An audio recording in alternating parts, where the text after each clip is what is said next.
So I've been educating people a long time, and I was actually really surprised on some of the information I just came across.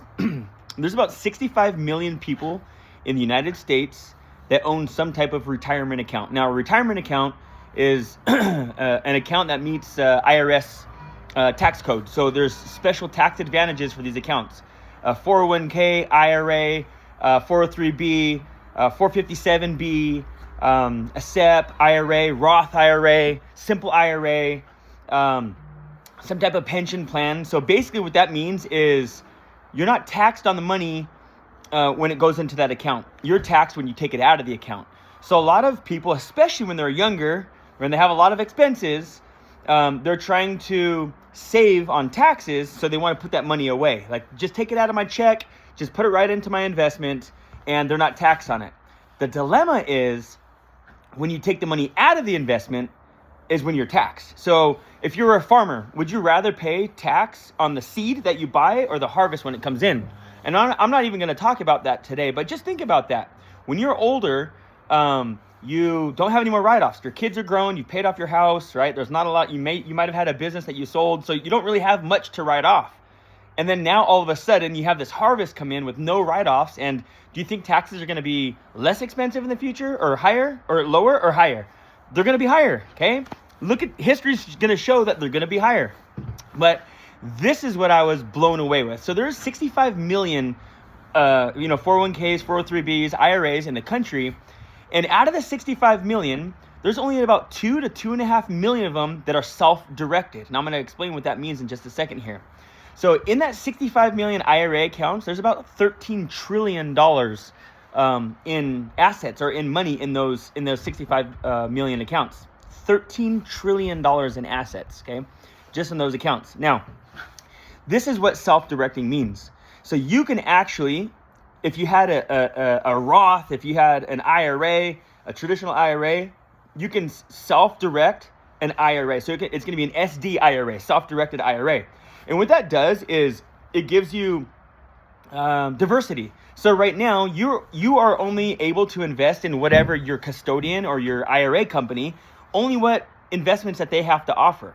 And typically, for the most part, it's stocks and mutual funds, right? And then they might be like, oh, there's more aggressive things and lower. But at the end of the day, you literally don't have any control over where it's going. Now, you can pick like, hey, I want these kinds of investments. But realistically, someone's just doing it on your behalf. You have literally no control over it, okay? Now, when you create, you can take an IRA, like a Roth, a 401k, SEP, or whatever it is. You can take that and you can actually self-direct those funds. So if you have an IRA that you retired from work, you can self-direct it. So if it's in a 401k still, you can create a self-directed IRA, okay? So one, you need to find a good IRA company that's going to allow you the flexibility. Because remember, not all IRA companies are created equal. So if you have an old IRA or 401k, you can self-direct it, and now you can take control over where those funds go. Because I would bet money those funds are either in mutual funds or some kind of stock. Okay. So number one, you have more diversity. So you have other things that you can invest in just by self-directing that account. Number two, you control over it. So not only do you have more diversity or more things you can invest in, you can choose how much you want to put into certain things, how long it is, what kind of terms there are. And I'm going to tell you right now, the most popular assets are the things that people invest in the most when they have a self-directed IRA. So when you have a self-directed IRA, so it's going to give you diversity, right? You can invest in a lot more. You get to choose, okay? And also, here are the top things that you can choose to invest in with a self-directed IRA. Now, again, you don't have to do things. These are just some of the top investments or top assets that people will choose. Number one is real estate, okay? You probably could have said, I guess it's going to be real estate. It is. People get it. They understand it. It's not that complicated. A piece of real estate, you can either buy it or not buy it. You can buy it and rent it out, buy it and flip it.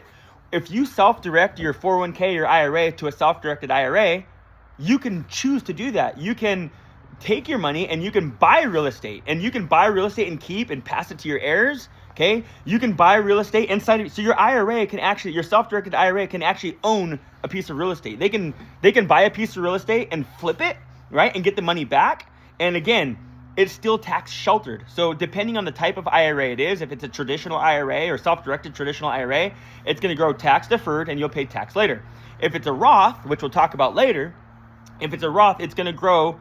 You're not going to pay the taxes. So it can grow. You're not going to have any capital gains or anything. It's going to grow in there. And then when you go to access those funds, you're going to be able to access that tax-free inside of a Roth. But self-directing is huge. And I was just blown away with the 65 million accounts, how many people don't self-direct, right? Because they just don't understand it. They don't know it. But so one, you can get higher rates of return, more stable rates of return, because it's not in just mutual funds and stocks. Like you can say, hey, I'm going to buy a piece of real estate. I pretty much know it's going to go up over the years, right?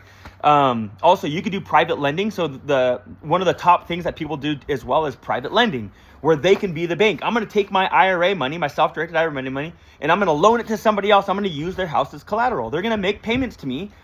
Like for instance, we do a lot of referring out to private lending, trust deeds, and your IRA can basically be a bank or be a lender. Private companies, so you can invest in, private startups and things like that. Also precious metals, you want gold, you want silver, you can buy those things. You can buy coins with your IRA money. And also you can buy crypto. So people ask me all the time, hey, how, is it good to buy crypto? Well, I'm not going to answer anything right now in this video, but you can actually have the ability to buy crypto. Now, again, all IRA or custodians or third-party administrations, basically they're going to help you create that self-directed IRA are created equal. So it's very important to find a company that's going to allow you that flexibility and give you basically those options. So again, where you currently have your money 10-1, it's going to be in an account where you have no control over it. You can take control, okay? It could be an old IRA, it could be an inherited IRA, or if you're over 59 and a half and you're still at that current employer, you can take control of the IRA and you can self-direct that, even if you're with that employer. But anyway, just blew my mind about how many people don't know or don't self-direct their IRA. Now, again, you could also get yourself into trouble if you do the wrong things with your IRA, right? So it takes a lot more due diligence, okay? But again, there's a lot more ability to be able to choose and growth and to be able to protect and even pass along those assets that you have.